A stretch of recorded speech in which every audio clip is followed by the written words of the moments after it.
Cases of stomach viruses seem to be popping up throughout the year, affecting both children and adults. Joining us today to help us better understand the stomach viruses is Dr. Carlos Thomas, pediatrician and neonatologist from the Pediatric Associates Bahamas Limited. Good morning and welcome back to Bahamas at Sunrise. Pleasant good morning. It's great to be here. Absolutely. I feel like whenever you're here, we're learning so much information and we're all matching today. Look at us, right? Looks Yeah. like we planned this. All right. So tell us, what exactly is a stomach virus and what do we need to be concerned about when we think about a stomach virus? So the medical name is gastroenteritis. We commonly call it the stomach flu. It's an infection that affects your intestines, and it's typically caused by a virus, and there's several viruses. Okay. From the time you encounter this virus until the symptoms show up, maybe 12 hours or up to 2 or 3 days. And the symptoms include vomiting, diarrhea, sometimes fever, abdominal pain, and just feeling unwell. Highly contagious among children, especially. Okay. So what causes this? So there are a number of viruses. There's one virus that's common among children called rotavirus. There's also the norovirus, adenovirus, and there are different viruses. Now, they remain alive on surfaces. And that's why it's so important to emphasize the importance of meticulous hand hygiene. All right. And do you find that are, like the kids and adults that, just based on what you see coming through your office, are people really are they doing that? Are they washing hands regularly? Not often enough. And children interact with each other. They play, they touch toys, they share things together.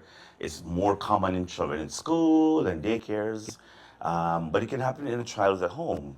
The interesting thing about the stomach virus is you're contagious even before you have symptoms sometimes, Ah, okay. and even a couple of days after your symptoms have resolved. Okay. So one of the instructions we give to parents is that your child, of course, should stay home from daycare or school, and maybe even 2 days after the symptoms resolve before you return to school. Okay. So if a kid is complaining about a tummy ache, how do we know that it's just not a tummy ache, and how do we know it's not a virus? How do we know when to be concerned? That's a great question. If your child's coming with tummy ache and it's not going away with your regular home remedies, you ought to seek medical attention. Sometimes there are other things that can masquerade as a stomach virus. For example, we have seen patients who have appendicitis, and you may assume it's a stomach virus because of what's going around. So any child with severe, significant abdominal pain, not going away with over-the-counter home remedies, ought to seek early medical attention. Okay. So what are some of the over-the-counter remedies? People talk about giving some warm tea, but if you have pain, Panadol, Tylenol, any of the over-the-counter non-aspirin options are available. Okay. But the key thing to know is that if your child is unwell, you ought to seek early medical intervention. The earlier you intervene, the sooner you can get your child back to normalcy.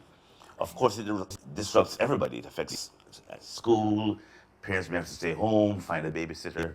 So it's quite an unpleasant disease. Yeah, okay. So once we bring the child into the doctor and we are diagnosed as having the stomach virus, what then happens? So we treat the symptoms. Essentially, you want to make sure you spend a lot of time educating the family about how to prevent the spread. You seldom find only one person in the household who has it. It tends to spread through the household. So prevention is very important. And then you want to make sure your child doesn't become dehydrated.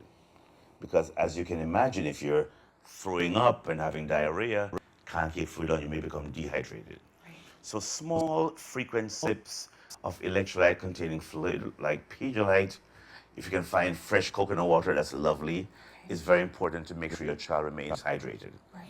And then, of course, if your stomach is upset, you can't tolerate spicy, typical foods. So a very bland diet, bread, crackers, toast, applesauce, banana, that kind of stuff, until the symptoms resolve. Okay, so what should we be staying away from then when we have a stomach virus? Well, spicy foods in general, but when you have a stomach virus, you stay away from work and school. That's the first thing. Meticulous hand washing, especially after having an episode of vomiting. Home remedies work, but frequent small sips of fluids. Yeah.